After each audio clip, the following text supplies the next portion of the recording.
अस्सलाम वालेकुम।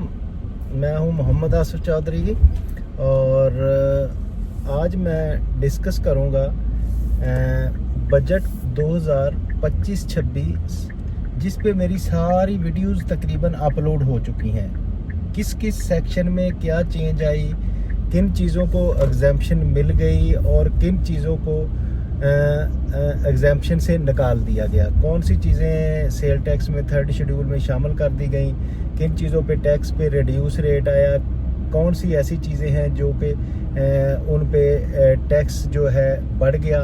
वो सारी आलमोस्ट जो वीडियोस हैं वो इंस्टीट्यूट ऑफ टैक्स प्रोफेशनल्स के यूट्यूब चैनल पे अवेलेबल हैं। तो उसमें अगर सारों को सम अप करके एक मोटी मोटी बात की जाए तो उसमें इनकम टैक्स की अगर हम बात करें तो इनकम टैक्स में जो सैलरीड पर्सन हैं उनके स्लैब्स में फ़र्क आया है, उनको कुछ रिलीफ मिला है।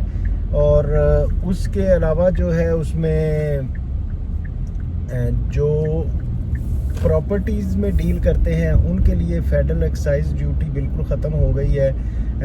परचेज़र के लिए टैक्स का रेट जो है वो 1.5% से कम हो गया है, एडवांस टैक्स जो विद हेल्ड होता था at the time of transfer. और इसी तरह जो सेल्स पे टैक्स है वो 1.5% बढ़ गया है। गवर्नमेंट को बराबर रहा है लेकिन इसमें परचेज़र को बेनिफिट और सेलर के लिए थोड़ा महंगा काम हुआ है। तो इसके अलावा ये कहा गया है कि प्रॉपर्टी जो है, जो लोग रजिस्टर्ड नहीं होंगे, जो फाइलर नहीं होंगे, जो एलिजिबल पर्सन नहीं होंगे, वो प्रॉपर्टी और गाड़ियां परचेज़ नहीं कर सकेंगे, गाड़ियां अपने नाम पे ट्रांसफ़र नहीं करवा सकेंगे। फिर सेल्स टैक्स में जो सबसे ज़्यादा ज़ोर इस चीज़ पे दिया गया है कि एक तो इन्फोर्समेंट के पावर्स बढ़ाई गई हैं कि रजिस्ट्रेशन के लिए जो है पर्सनस को रजिस्टर्ड किस तरह से करना है और उनके लिए काफ़ी पाबंदियां लगा दी गई हैं, तो वो मुश्किल हो जाएगा अनरजिस्टर्ड को अब सर्वाइव करना।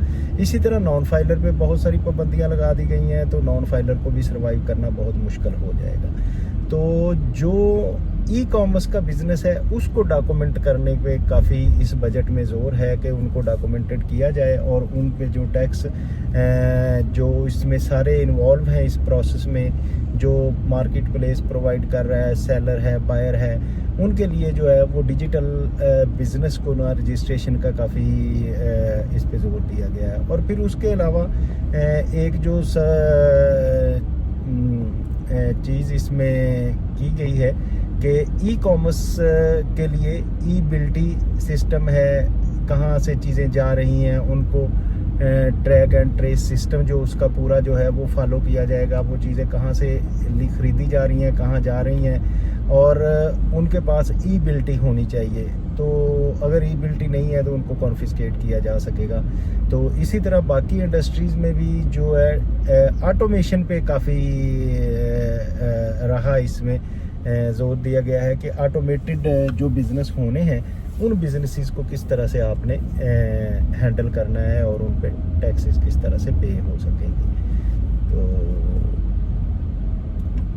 अगर हम सर्विसेज पे करें तो बात उसको भी इंटीग्रेट करने के लिए इस्लामाबाद टेरिटरीज़ के जो हैं उनको कहा गया है कि वो उसको इंटीग्रेट करें। फिर एक आई थी अमेंडमेंट 2024 में कि उसमें एक अपील का फोरम जो है ख़त्म कर दिया गया था इस हवाले से कि 1 करोड़ रुपए तक का सेल्स टैक्स का और 2 करोड़ तक शायद इनकम टैक्स का था कि वो केस जो है वो जाएंगे सिर्फ कमिश्नर अपील के पास, तो उसके अलावा बाकी सारे अपीलेट ट्रिब्यूनल में जाएंगे। लेकिन इस चीज़ को अब प्रपोजल है कि ये ख़त्म कर दिया जाए और वो पुराना सिस्टम बहाल कर दिया गया है कि पहले कमिश्नर अपील और फिर उसके बाद अपीलेट ट्रिब्यूनल में जाया जाए। हाँ, अगर कोई ऐसा है कि वो कमिश्नर अपील के पास नहीं जाना चाहता तो वो डायरेक्ट ATR के पास जाना चाहता है, तो उसको ये राइट दे दिया गया कि वो डायरेक्ट ATR में अपीलेट ट्रिब्यूनल में चला जाए।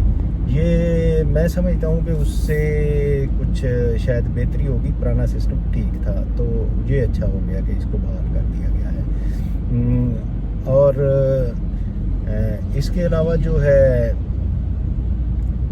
बाकी अनरजिस्टर्ड पर्सन को इन्फोर्समेंट की पावर्स जो है काफ़ी दी गई हैं ऑफिसर्स को कि अब अनरजिस्टर्ड जो है या नॉन फाइलर है उसके बैंक बिजनेस प्रेमिसेस को सील किया जा सकता है। उसको बैंक अकाउंट ओपन करने की इजाज़त नहीं होगी, वो कोई प्रॉपर्टी ट्रांसफ़र नहीं करवा सकेगा। तो ये चीज़ें हैं।